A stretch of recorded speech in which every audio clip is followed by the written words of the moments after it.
پاکستان اور بھارت کے درمیان ابھی تک 3 بڑی جنگیں ہو چکی ہیں، لیکن کارگل کی جنگ میں پاکستانی فوج کے مٹھی بھر جوانوں نے ہزاروں کی تعداد میں بھارتی سرماؤں کو ہمیشہ کی نیند سلا کر عسکری تاریخ کے ایسے نقش چھوڑے جو آج تک کوئی نہ مٹا سکا۔ پاک فوج کے مٹھی بھر جوانوں میں کیپٹن رومیل اکرم بھی شامل تھے، جنہوں نے 1999 کی کارگل وار کے دوران ایک چھوٹی مگر اہم ترین چیک پوسٹ پر 22 جوانوں کے ساتھ دشمن کی ناک زمین پر رگڑنے پر مجبور کر دیا تھا۔ کیپٹن رومیل نے 22 نوجوانوں کے ساتھ 600 بھارتی فوجیوں کا تنہا مقابلہ کیا۔ اس جنگ کے دوران کیپٹن رومیل اکرم کا بھارتی فوج کے ایک بٹالین کے ساتھ سخت ترین معرکہ ہوا، جس کے نتیجے میں ایک گولی اس پتھر پر لگی جس کی اوڑ میں وہ بیٹھے تھے، اور وہ پتھر ٹوٹ کر ان کے ماتھے پر لگا جس سے وہ شدید زخمی ہو گئے، اور دوسری گولی کیپٹن رومیل کے منہ پر لگی جو جبڑے کو چیرتی ہوئی نکل گئی۔ کیپٹن رومیل بتاتے ہیں کہ میں 10 منٹ تک انتظار کرتا رہا کہ کب جان نکلے، کیونکہ خون جس حد تک نکل چکا تھا اب بچنا ممکن نہیں تھا، اس لیے وہ اپنی جان نکلنے کا انتظار کرتے رہے کہ کب مجھے شہادت کا رتبہ ملے۔ میرے خیال میں ان کے ایک سنائپر نے فائر کیا جو کہ مجھے بلٹ یہاں پہ لگی اور میرے کان سے گزر گئی، یہ تمام ہڈیوں کو کاٹتی ہوئی۔ پہلے تو میں لیٹا ہوں وہاں پہ، پھر میں نے تقریباً 1 منٹ تک انتظار کیا کہ میری جان نکلے، مجھے شہادت کا رتبہ نصیب ہو۔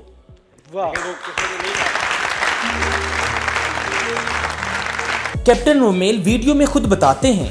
کہ میں اپنے بنکر سے باہر آ کر دشمنوں کی نقل و حرکت کا جائزہ لے رہا تھا کہ اسی لمحے بھارتی فوج نے اپنی توپوں کے فائرز کھول دیے، جس کے نتیجے میں ان کے 6 سے 7 ساتھی شہید اور متعدد زخمی ہو گئے۔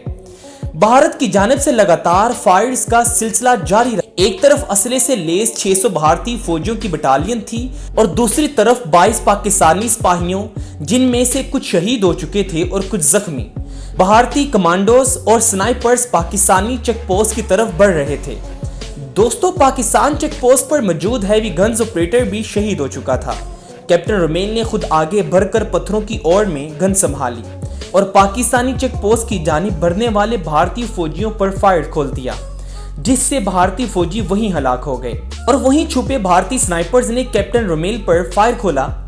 اور گولی سیدھا ان کے سامنے موجود پتھر پر لگی، اور وہ پتھر ٹوٹ کر برق رفتار سے کیپٹن رومیل کے سر پر لگا، جس سے خون کا فوارہ نکلا اور ان کی وردی خون سے بھر گئی۔ کیپٹن رومیل رینگتے ہوئے دوسرے پتھر کے پیچھے آئے اور پھر سے دشمن کی فرنٹ لائن فورس پر فائر کھول دیا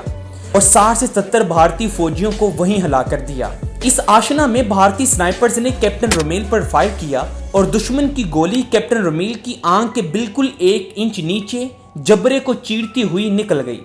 مشین گن ابھی بھی کیپٹن رومیل کے ہاتھوں میں ہی موجود تھی۔ دوستو، کیپٹن رومیل کا خون زیادہ بہہ جانے کی وجہ سے ان پر نیم بے ہوشی طاری ہو گئی اور ان کو یقین ہو گیا کہ ان کی ازلی آرزوؤں کا وقت جدا ہو چکا ہے،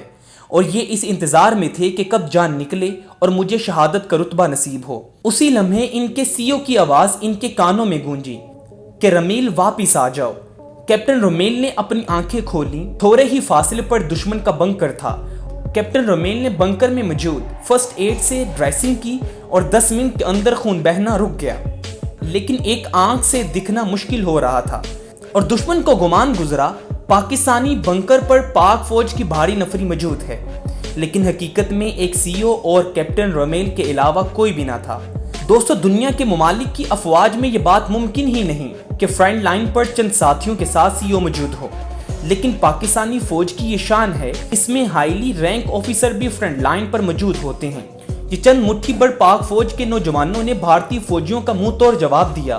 اور ان کی توپ خانوں کا منہ بند کر دیا، اور بعد میں کیپٹن رومیل کو زخمی حالت میں ہسپتال منتقل کر دیا گیا۔ ان کے چہرے پر گولی کا نشان آج بھی موجود ہے، جس پر ان کا کہنا ہے ان کے جسم پر سب سے خوبصورت حصہ وہی حصہ ہے۔ فوج سے ریٹائرمنٹ کے بعد پولیس میں سول سروس کا امتحان دیا اور پولیس میں شمولیت اختیار کی، اور ان دنوں پولیس میں آپ SSP کے عہدے پر فائز ہیں